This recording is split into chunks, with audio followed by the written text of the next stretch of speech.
Mbote na bino baso ba bozali kolanda ngai ezali ngai babino mama Charlotte naza lesengo mingi ya kobelema na bandako na bino mokosi na lola aleka na kopambola bino nga na mawa nzambe naza bien na libota na nga mobimba. J'espère que bino pe boza malamu na mabota na bino nzambe aza kobatela biso topesi ye merci merci merci ebele. Na memi recette moko vraiment eza kitoko mais eza moi biloko ebele mais eza vraiment kitoko la base eza lango biloko ebele mais eza compliqué te pona osala yango pona ko réaliser yango yambo na expliquer le konino to osala moko na lelo la grâce cuisine na momesa no na répéta kango toujours et puis ça katoli elamba kaka te et puis ça rappelle conseil ya lelo ezali bandeko na ngai o boza kolanda la grâce cuisine nzambe abikisi biso bandeko ebele bakufi mokili ninganaki biso totikali na bomoi eza prière na yo te netikisi yo na bomoi eza prière na nga te ndenge netikisi nga na bomoi oui kobondela eza très très important mais soki toza na bomoi eza mawa na nzambe eza ngolu na nzambe bao bakufaki toleki bango na eloko moko te mais lelo oyo baza susu na bomoi te na kopesa conseil ezali ke tobongisa yo oyo tikali tala kote nino bambeba ezalaki ebele bongisa na kobeta sete na bapapa na kolobela ngo mwa mingi ofandi na mwana ya bato papa 5 ans 10 ans oboti bana 3 4 5 7 papa honora mwasi na yo te vraiment toli na kopesa ya moke mama papa bolimbisa ngai kende ko honore mama je crois tango daki na confinement tango to bangaki kokufa na corona wana koloba so na biki ay na kobongisa loko papa parmi biloko kanaki obongisa kende ko bongisa kende ko honore mwasi na yo kende ko bala ye na niveau ya famille mema mwasi na yo na mairie mema mwasi na misu na nzambe ekozala lipamboli na sepelaki vraiment na lobela point oyo po ba mabale ebele tozomona na mokili kaka na poto te même na Afrique ofanda na mwana ya bato bambula honora ete papa kende ko honore mwasi na yo soki kufa ye kokanga yo ofanda tout le temps ozaki na mwana bato na kati ya masumu mobali ete kende honorer mwana ya bato papa pardon honorer mwasi na yo na kozongela ba conseil o etali ba mariage na kozongela biloko bele etali ba mariage na mikolo ezali koya na fetaki 26e mariage na ngai ezalaki le 7 mai vraiment na pamboli nzambe parce que toko yoki l'occupe à 20 ans 10 ans 15 ans 30 ans est-ce que na kokoma mais nzamba salinga ngolu toza na libota na biso na bana na papa na nga moko tosala ki 26 mariage ezalaki le 7 mai na komisi nzambe pona yango na souhaiter pe yo na mariage na yo zala na boyokani zala na kimia posala 20 ans osala 25 ans osala 30 osala 40 ans ba bisu na ba foyer nyonso nzamba zali ko pambola bino bozali ko bakisa bambula na ba foyer na bino mokozi na lola aleka na kopambola bino na kolakisa eloko nini na osala moko na lelo eza loso na kotia yango légume haricot petit pois na kotia yango carotte na kotia yango maki na kotia yango biloko mo ebele vraiment mezali kitoko surtout mpona bana mwana anniversaire mwana ndako obongisi baninga na yeba ye na ndako soko otie kwanga bakoyeba kwanga te mais soko otie loso bakolia yango vraiment bien sans problème kaka mpona ba anniversaire bana te même bino mona ndako pendant ba weekend boye osaleli famille na yo bokolia yango kitoko naza bana mwa biloko ebele awa mais eza nango compliqué te juste na présenter et puis mpona kolamba yango eumelaka te na kosenga caméra azoome vraiment biloko to na tia eza mo ebele nde na lobi mais mpona kosala yango eza compliqué te na bi tozosala loso na biso tokotia yango ezali blanc ya poulet na kobanda na kopresente oyo ezali loso na ngai yango soki natiki gobele oyo na kati awa eza kwasa kombi na nga naselaka na ndako eza juste mpoza lakisa ndakisa bato ebele bazotuna nga baquestion mpona bamesure nga nalambaka na nga modele ya bamama kala vraiment mesure wana nakoki koyekola kosalela yango mais pour l'instant nalambaka kaka na misu disons donc soki natali nabike mungu oyo ekokoka na eloko oyo mafuta ekokoka na eloko oyo mais lokola bajeune fille bazosenga yango mbala ebele tokomeka kotala ndenge nini komeka kotia bamesure yango natie kopo na kati awa mpo bomona mpeza kwasa kombi na wana kata saki ya loso na nga donc on est dans loso na kata saki yango na tia awa na zui sakombi oyo na zui yango 3 loso na nga yango na kosukola na tia yango na moto. Alors toza na blanc poulet na bi tozo sala oyo ezali soso na biso tokotia yango blanc poulet tokotia yango pe crevette soko lingi, okotia yango pe poisson. Okotia yango pe nyama ngombe to pe viande de bœuf okotia soko lingi, même viande de porc, tu ka ningo moko lingi. Mais ngana poni na tia po da viande bana baleka yango na facilité, yango na salelo ezali blanc ya poulet. Donc blanc nanga ya poulet yango. Là on a découpé te mais ça déjà bien lavé, maboko pe eza déjà ko sukola. Donc blanc nanga poulet yango na ko découper yango mike bomona. Na bi tokotia balegi mo ebele. Tokotia ezali petit pois. Na tie petit pois à boîte te.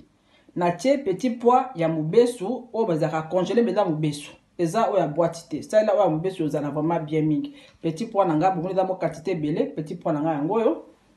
Naza na posa ya carotte. Na okata carotte nanga pe mike. Naza na posa ya matungulu, eza mibale na okata ko pe mike ba kara mike. Naza na posa ya ail nanga yango eza 4 na mosala la rama ail ebela o lekati be mo eza mo ebele ail nanga yango yo. Naza na botte ya ciboulette to pe ya ndembi yango yo. Naza na noix de muscade. Naza na poivre blanc. Et puis naza na poivre blanc. Naza na morceau ya tangawisi ya mwa muke. Et puis naza na donc de nabi ngana na zongi loso na nga yango. Bomoni mai na tie d'habitude nga lamba loso il faut la moko. Donc d'habitude na lamba loso bongo. Mais pour peut-être réussir na recette dans l'osala. Ce qui ostali loso na we leki mai o réussir na recette na osala te. Veillez vraiment loso na we zala moko ta we ko bela. Donc loso na nga bomoni na chango yango yo mai za ebele te. Alors na zue ezali bouillon. Na saleli mungu apembe te na tio ezali bouillon. Na baloli loso nanga bomoni eza mai eza ebele te na lobi. Oso mai eza ebele loso na yo recette ozoto na zo sala e ma bien te. Mai eza vraiment moki. Alors na zipi loso nangai na ye na loso oyo na chango na kati ya na tienzu nanga na loso nanga na moto juste e bela to longo etapa loso na zongi awa tozongi na biloko ezali awa. Alors awa na obongisa biloko nyonso to ezali awa na découper soso nanga mike na kata matungulu na kata carotte na râpé tangawisi. Et puis na râpé ezali tona kata tona râpé na dongo lingi menga na sepeli na râpé on peut kota vraiment bien kata ba ya loso langa na râpé ngo eza 4 na bongisa biloko to ezali awa. Et puis na lobi na biso tokutani dans 10 minutes to continuer o ezali recette na biso na lobi na bino à tout. Na wana na zongi biloko na nyonso na lobaki bo pesa nga kaka 10 minutes 15 na bongisa biloko nyonso to ezali awa. Donc soso nangai yango yo na kata ba morceau mike rien n'empêche osomba pe mususu za basi ba kata déjà soko lingi. Donc yanga yango na kata ba morceau mike. Alors na koleka d'abord ko épicer o ezali soso nangai. Na soso oyo na tie ezali poivre blanc. Na tie poivre blanc. Na tie oeza noix de muscade. Na soso nanga na tokisi yango te. Donc naza ko épicer soso nanga. Alors nde na lobi na osala o ezali sauce de soya. Mais avant na tia sauce soya awa na tie o ezali bouillon nanga. Bomoni eza ya mukie na tie belete. Parce que la sina explica soki ba morceau à viande eza mike mungu ekokota noki. Donc soko tie mungu ebele okwa olia biloko na yo te. Alors sauce soya nanga yango eza ba modèle ebele. Bateka yango partout ezali. Na tie sauce soya na bakisi ekoki pona osala yango mbala ebele na recette oyo. Et puis na otia on a besoin de composanter biso farine. Farine osala ke ba morceau ya poulet na weza la tendre. Soka okali yango bongo mone ozala sec. Nga pe avant na recette na no yeba te ke faut ko mélanger ngo muke na farine. farine kaka normal to sala nango mikate awa eza lutu mibale on a chaki awa donc farine yango yo na tie lutu mibale. Alors na koleka pour mélanger ezali poulet nanga na tie sauce soya mukie na bakisi moi bouillon mukie et puis à la fin na tie ezali farine na bi farine ka auto selaka mikate et vous permettre que musuli nanga etikala tendre ezala makasi te na monoko. Donc na épicé blanc nanga poulet yango yo nde na lobi fo bokebi na mungu apo so mungu eleki recette pe ebebi. Alors na épicé oyo ezali blanc nanga poulet yango yo na tiki yango awa. Alors deuxième étape na biso toleki na moto kikalungu nanga yango yo mama Soma Nzungu. Merci na ba mama nyonso bozo komelanga bosomi banzungu vraiment mokonzi aleka na kopambola bino na tiki kalungu nanga na moto étape ya liboso to bandi siko recette na biso o ezali maki nanga na lobaki maki yango eza 5. Alors awa tokosala la mafuta vraiment il faut kokende molo na mafuta po mafuta na kosala mafuta ba étape ya mike ezali ebele bomoni loso nanga na lambaki yango na tiango mafuta te. Donc loso na biso nde na lobi loso nanga yango yo esebeli déjà na sibi nanga loso te zaka kuna na tiki yango na nzungu nango na koleka na kotia mafuta muke na kikalungu. Donc mafuta ebele mingi te na tepe moto a mwa malembe. Alors nde na lobi na kosala étape ya kokalinga biloko mbala ebele. Donc nde na lobi na leki kopasola oyo ezali maki nanga mbala moko na tia yango na kikalungu na tia maki na kikalungu. Ça dépend ya quantité ya biloko oyo osali. Ngai comme eza mo ebele yango na tia maki ebele soki eza yango ebele tokoline mpe nomba ya maki. Donc maki nanga yango wana na tie.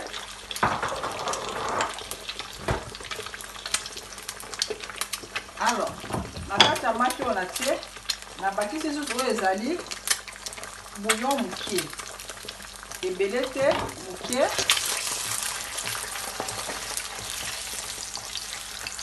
Obandi ko mélanger yango na kati ya kikalungu na bakisi lisusu mukie oyo ezali poivre blanc na bakisi susu mukie oyo ezali noix de muscade. Donc nde na lobi ba ingrédients oyo na kosalela yango ntina suka recette na ngana obandaka kobakisa na babiloko tuna kokalinga omoni mafuta eza vraiment te. Donc na kalingo ezali maki nanga omoni esali ebela vraiment bien maki nanga yango. Alors eziki te bien ebeli ka bien na longoli étape ya liboso na longoli maki nanga omoni mafuta ebina te s'il vous plaît. Soki kaka mafuta ebini en tout cas recette ezala malamu mingi te. Kalungu mpe ezala ya qualité malamu. Omoni kalungu nanga première étape maki na donc susu kikalungu nanga na moto nde na bito kosala l'huile na ba étape ebele na tie l'huile encore na kikalungu nanga omoni l'huile na tie ebele mingi te yango oyo omoni l'huile nde na tie.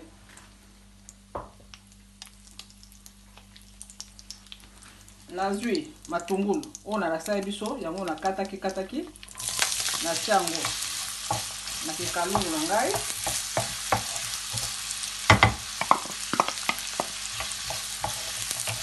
na tie oyo ezali matungulu na nga atute mwa ebele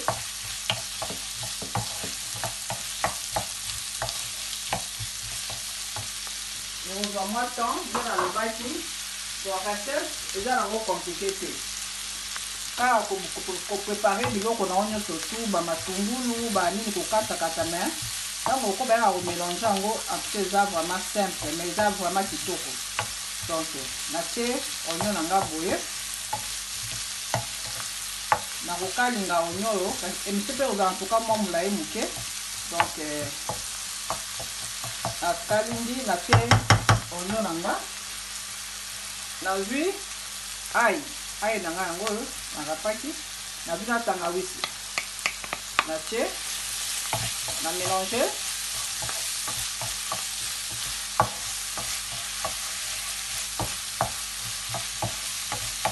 yango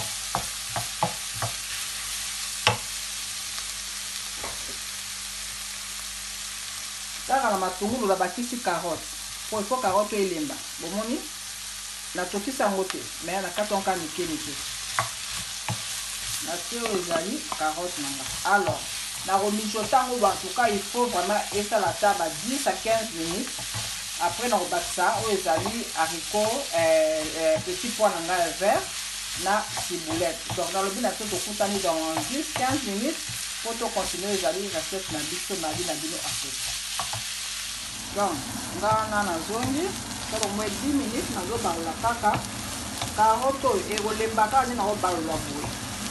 Alors na kati ya carotte nabaki to ezali petit pois nanga nde nalobi nasali petit pois ya boîte te boîte ya conserve te nasaleli oyo ya mobesu batia na basachet bacongela. Nabaki to ezali petit pois nanga nazokoba kaka komélanger biloko nyonso to ekobela kaka awa na kikalungu.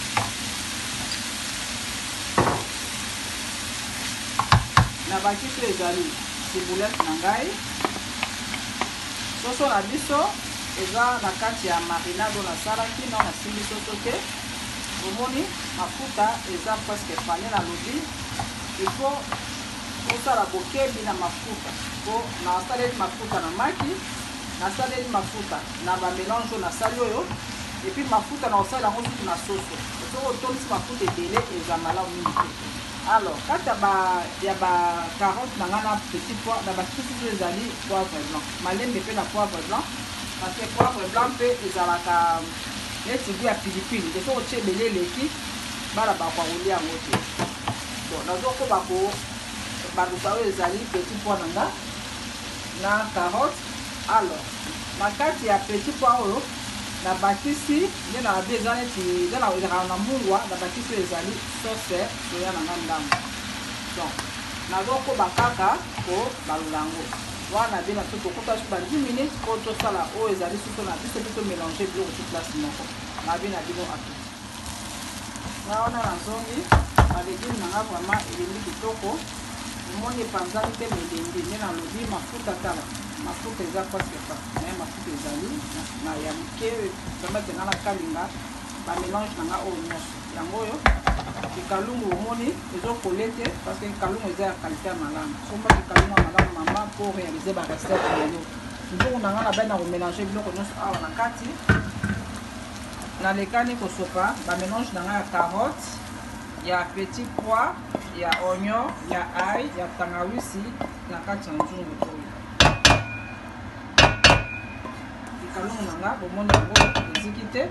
Alors étape suka na okalinga oyo ezali blanc nanga ya poulet mafuta pe eleka ebele te nde na bi malembe na mafuta balegime nanga yango oyo na zipi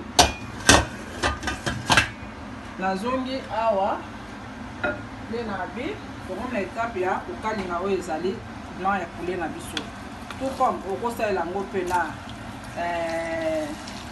crevette tout comme okosala yango mpe na poisson okosala yango na nyama ngombe mpe ezala ya pete okosala yango mpe na nyama na ngulu viande de porc soki olingi mais nga nadi nasala yango na blanc poulet parce que bana baliaka blanc poulet sans problème yango nasepeli bana nanga balingaka na blanc poulet nasali na blanc poulet. Donc tokoleka komijote oyo ezali poulet na biso donc ekozwanga mwa 10 minutes juste ekalingama wana bi tokuta dans 10 minutes pour to mélanger siko biloko nyonso nasali na loso na ba viande na ba légumes et puis to sala oyo ezali présentation na biso na kikalungu mpe bosusu eumelaka nango te donc ba 10 à 15 minutes c'est bon déjà au moins déjà yango na change la couleur donc obosana te kotia oyo ezali yango kobosana te kotia oyo ezali farine omona viande na yo kotikala tendre to kokalinga bongo ezalaka mwa makasi alors na biso tokutani dans 10 minutes kotisala oyo ezali mélange ya balégume na bila nyonso biso wana tozongi soso na ngai yango oyo bomoni esali alors sikoyo namongoli soso na ngai na moto natiango na mopanzi nazwi nzungu na ngai nazongisa yango na moto balégume na ngai yango déjà esi ekalingami bien sikoyo nazwi loso na ngai loso mpe esi ebelai déjà etape ya loso tosi tolekisaki yango déjà nalakisaki biso alors luto oyo nasalali yango mélange awa loso na nga nde na bi loso na nga yango ebeli me eza moko eza mai eleka te loso mai elekani eoza kitoko te alors na banozwa sikoyo loso na nga nadotia yango esika oyo bamélange na nga bacarotte ezali ifokaka na mwa nzungu moko ya mwa monene ou bien bakikalungu oyo ya minene wana pour permettre yo osala biloko nyonso tout ensemble na bandi komélange oyo ezali loso na nga yango omoni ebeli moko osoko tie loso eza eleki mai eoza malamu te donc loso na nga loso mpe eleki ebele te po bandame donc yango oyo omoni nde loso na nga ezali soki loso eza eleki mai eoza malamu te alors omoni eza steak mafuta eza ebele te nazwi sikoyo ezali poulet na nga yango oyo nazobakisa na kati ya loso na nga poulet na nga oyo nakalingaki omoni poulet kokalinga te efo poulet ezwa couleur non poulet na nga donc ebeli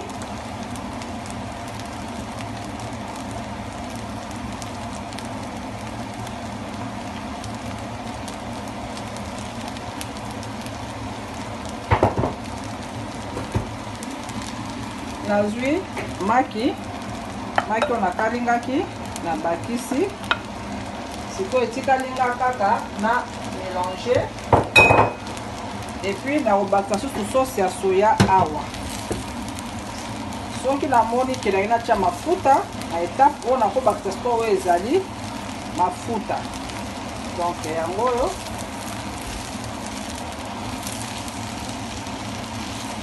nazwi sauce soya asko na kotia mwa ebele ekomi nango mpe na suka